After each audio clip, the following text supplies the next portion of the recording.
There are actually people in this world who believe the world should end. They believe war, chaos, and destruction will prove that their religion is true. But what if I told you the oldest text in the world never told people to wait for the end? They told people to prepare, to rebuild civilizations. Stay with me, because the story you're about to hear changes how you see the world.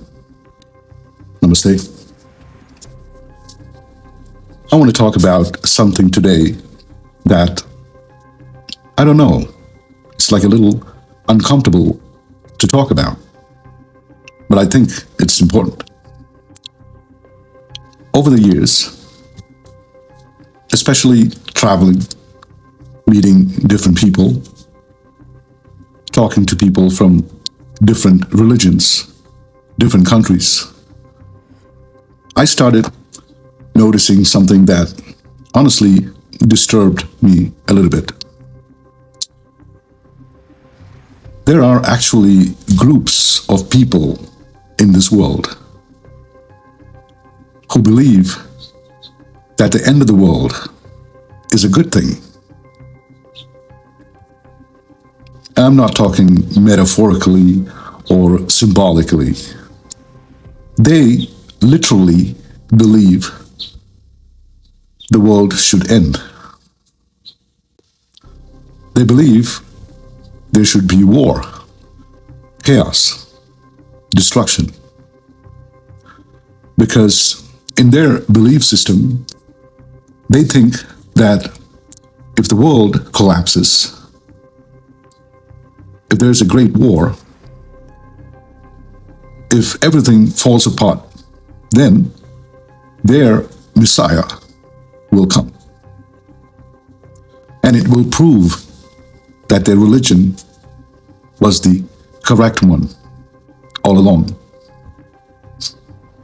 Now, when I first heard this, I thought, maybe I misunderstood.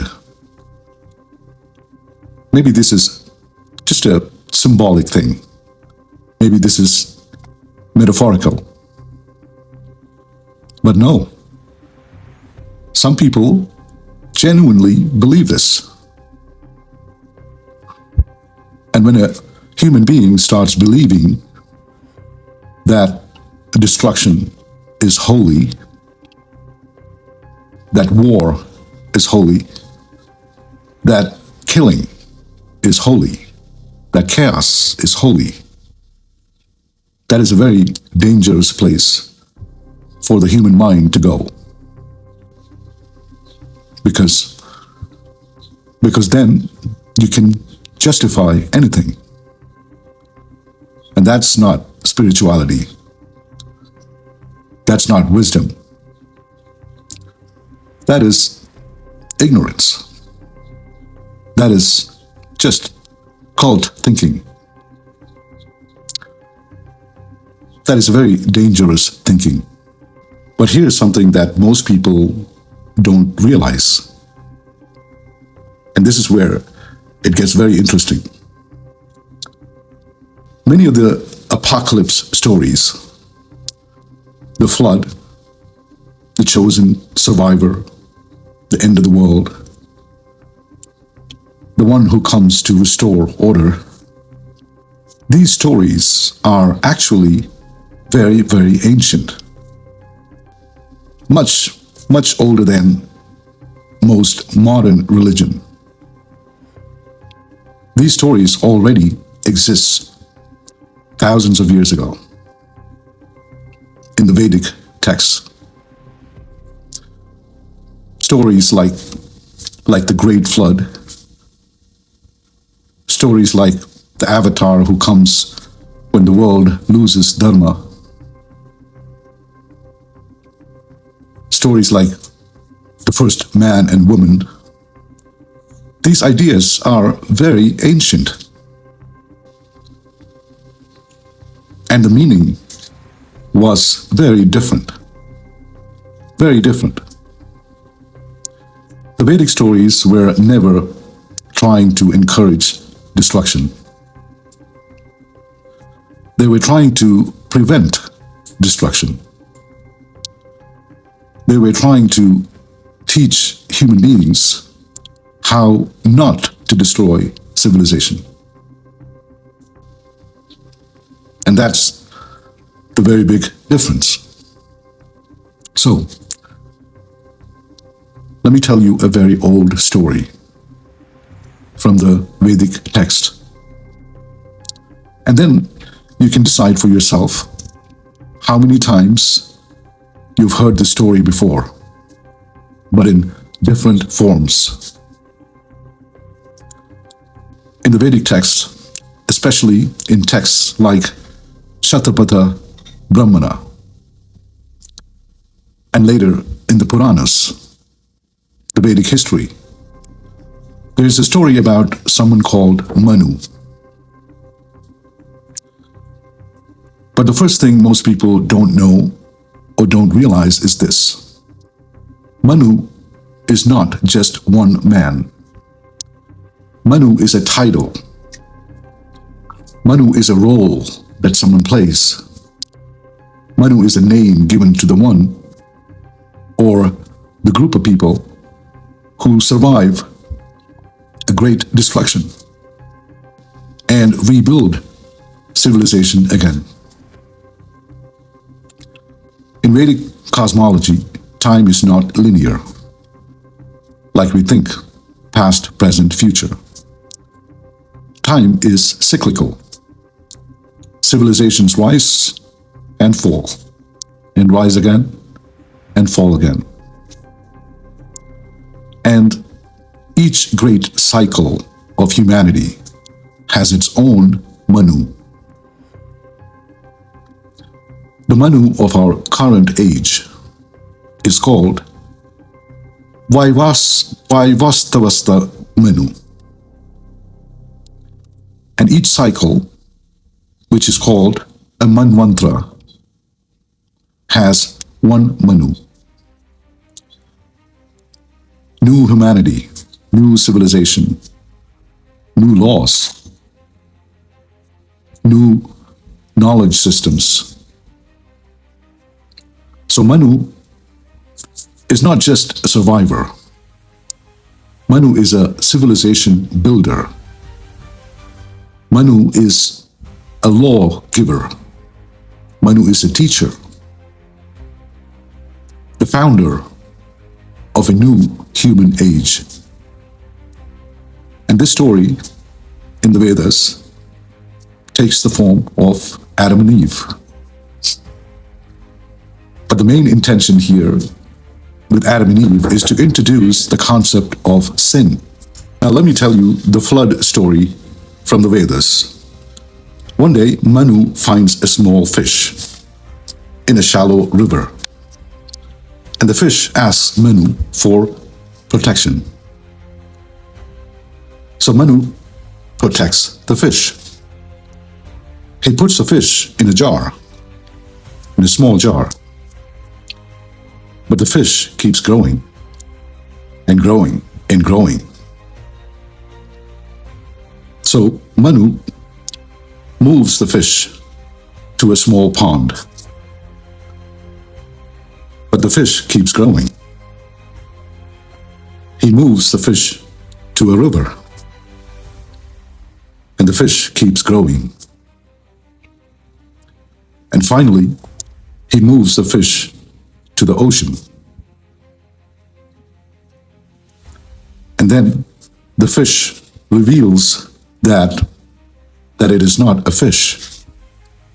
It is Matsya Avatar, an incarnation of Vishnu. And Matsya tells Manu that a great flood is coming. Build a boat. He asked him to gather seeds, gather animals, gather the sages, gather knowledge, because the world is going to be reset. Now, Notice something very important here. The instruction was not to pray and wait for God to save you. The instruction was to prepare, to preserve life, preserve knowledge, preserve seeds and wisdom. This is Vedic thinking. Not destruction, but preservation. So now, the flood comes. Civilization is destroyed. But Manu survives. And when the waters recede, Manu does something very interesting.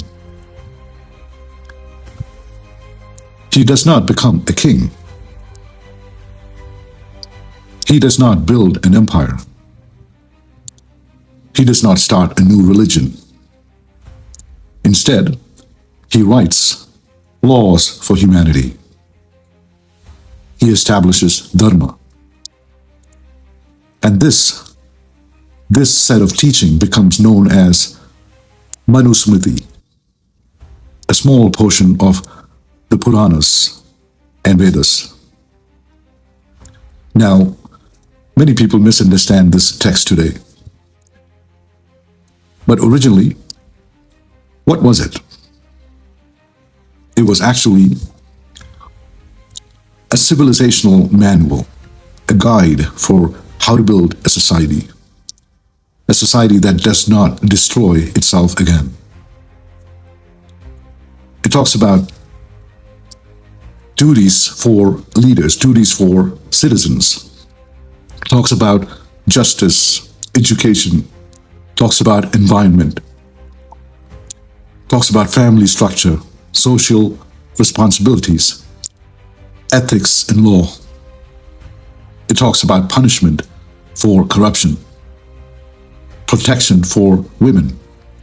It talks about protection for animals, protection of nature, importance of truth, importance of self-control.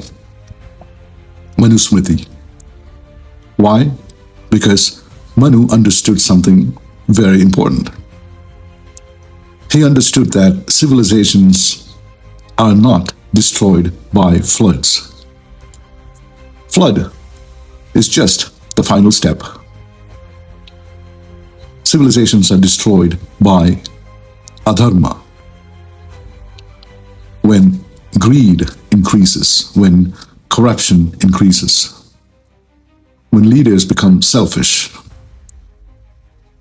when people become addicted to pleasure, when there's animal cruelty, when truth is no longer important, when power becomes God, then civilization collapses. Then the cycle resets again. That is the real meaning of the story of Manu. So, if you really understand the story, and then you look at the world today, and you see groups of people who actually want destruction, because they think destruction will prove their religion is true. They are doing exact opposite of what these ancient stories were trying to teach. The Vedic stories say that when destruction comes, protect life, protect knowledge, protect Dharma. It tells you to rebuild society, correct societies, not to cause destruction so God comes. That's not spirituality. That is ego. That's ignorance. That's dangerous. But here's the most important part of this whole story. You see, The story of Manu is not about the past. It's about cycles. The Vedas say human civilization rises and falls again and again and again. And every time civilization collapses, a Manu appears. And it's not always one man. Sometimes a group of people. People who preserve knowledge. People who preserve wisdom.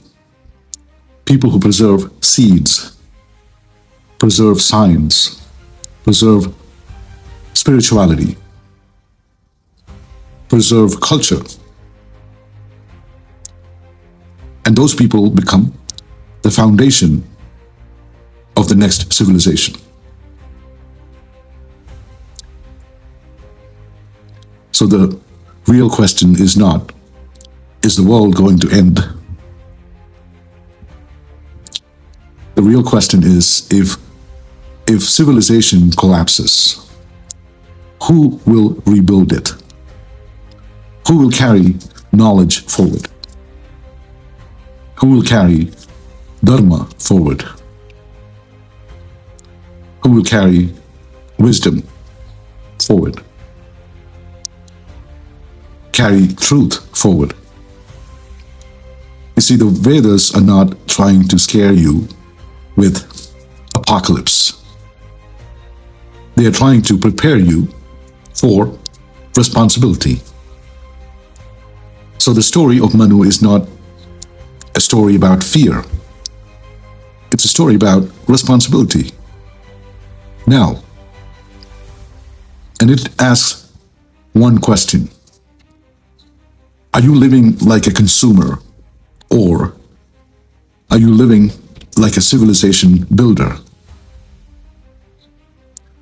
When the next cycle begins, the world will not be rebuilt by politicians. It will not be rebuilt by influencers. It will not be rebuilt by people who only seek comfort.